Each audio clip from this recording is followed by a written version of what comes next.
नमस्कार प्रिय बिहार अपना देखছেন खबर तरंग। কংগ্রেসের সদর কার্যালয় নয়েক কটলা রোডে নতুনভাবে তৈরি হয়েছে এবং সেই সদর ভবন আগে ৪৭ বছর ছিল ২৪ আকবর রোডে, সেখান থেকে পরিবর্তন হয়ে এখন নয়েক কোটলা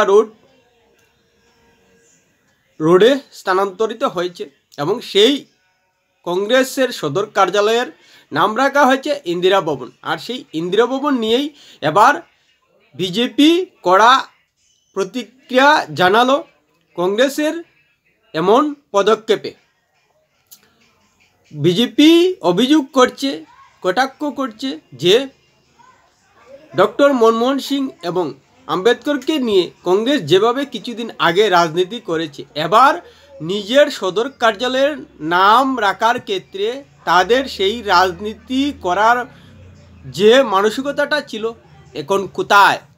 তারা নিজেরাই তো নিজেদের দলের প্রধানমন্ত্রীকে সম্মান দিচ্ছে না, তাহলে অন্যের দিকে আঙুল কি করে তারা তুলে? প্রিয় বিয়ার ভিডিওটি ভালো লাগলে সাবস্ক্রাইব করবেন, এতে আপনার ক্ষতি হবে না কিন্তু আমাদের উপকার করে দেবে। নয়েক কোটলা রোডে কংগ্রেসের সদর কার্যালয় স্থাপিত হয়েছে দীনদয়াল উপাধ্যায়ের কাছাকাছি।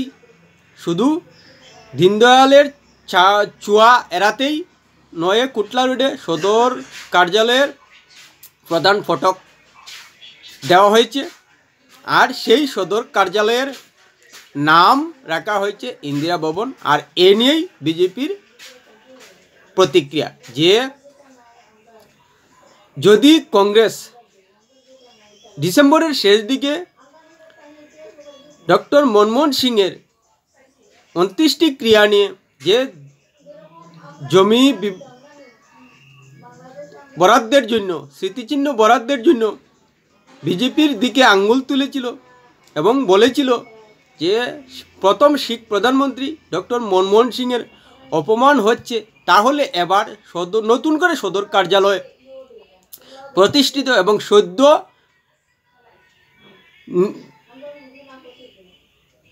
প্রয়াত হওয়া ডক্টর মনমোহন সিংয়ের স্মৃতিতে অবশ্যই একটা সুযোগ তৈরি হয়েছিল নতুন সদর কার্যালয়ের নাম রাখতে কংগ্রেসের, কিন্তু সেটা তারা করলো না। তারা নাম রাখলো ইন্দিরা গান্ধীর নামে। আর এ নিয়েই বিজেপির প্রতিক্রিয়া। আসলেই কিছুদিন আগে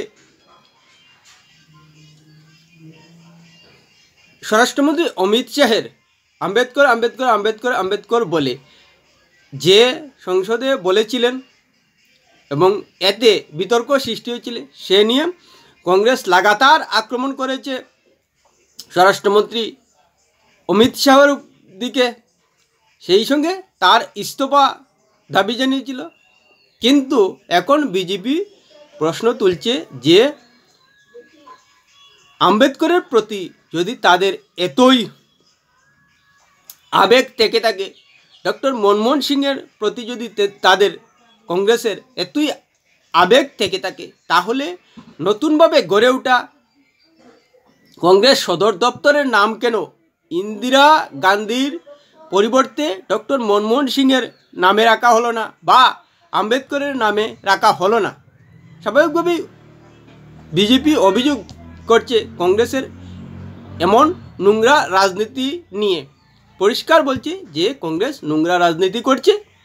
না হলে ইন্দিরা গান্ধীর নামে ভারতবর্ষে অনেক স্মৃতিচিহ্ন রয়েছে, তাহলে ডক্টর মনমোহন সিং, যিনি ভারতবর্ষের মধ্যে অর্থনৈতিক একজন দিশারি বলেই উল্লেখ করা হয়, ৯০-এর দশকে অর্থমন্ত্রী থাকা অবস্থায় উদারীকরণ করেছিলেন, যার কারণে ভারতবর্ষ অর্থনীতির ক্ষেত্রে একটা নতুন দিগন্ত খুঁজে পেয়েছিল এবং একতা দলমত নির্বিশেষে সবাই স্বীকার করেন।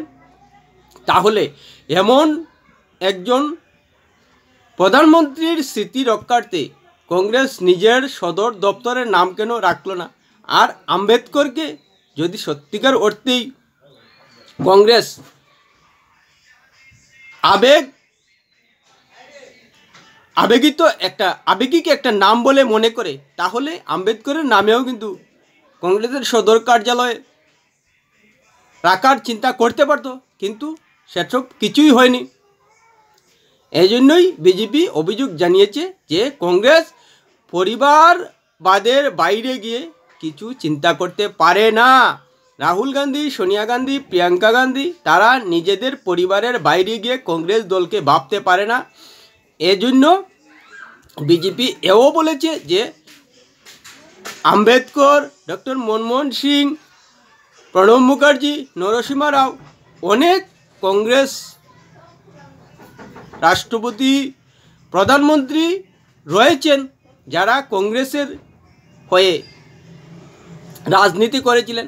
তাদের স্মৃতিচিহ্ন হিসেবে কংগ্রেসের সদর দপ্তরের নাম রাখতেই পারত, কিন্তু রাহুল গান্ধী, সোনিয়া গান্ধী এবং প্রিয়াঙ্কা গান্ধীরা নিজেদের পরিবারের বাইরে গিয়ে কিছু ভাবেন না, আর শুধু বিজেপিকে নিয়েই তাদের রাজনীতিটা চালায়। এটা যে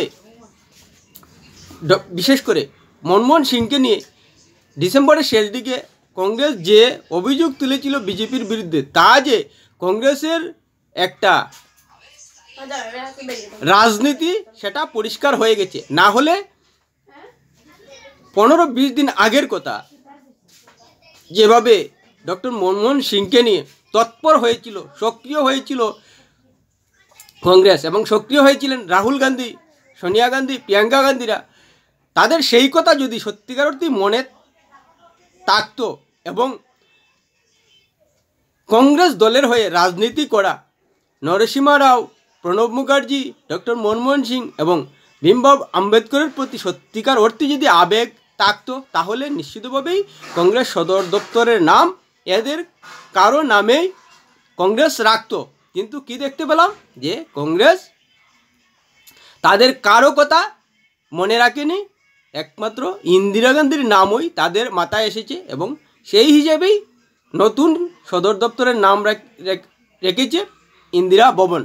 এ নিয়ে বিজেপি পুরো দেশের সামনে রাহুল গান্ধী এবং প্রিয়াঙ্কা গান্ধীর যে পরিবারবাদ রাজনীতিতে বিশ্বাসী, সেটা যেন আবার ওপেন করে দিল দেশের মানুষের সামনে। প্রিয় বিয়ার ভিডিওটি ভালো লাগলে লাইক, শেয়ার, কমেন্ট করবে।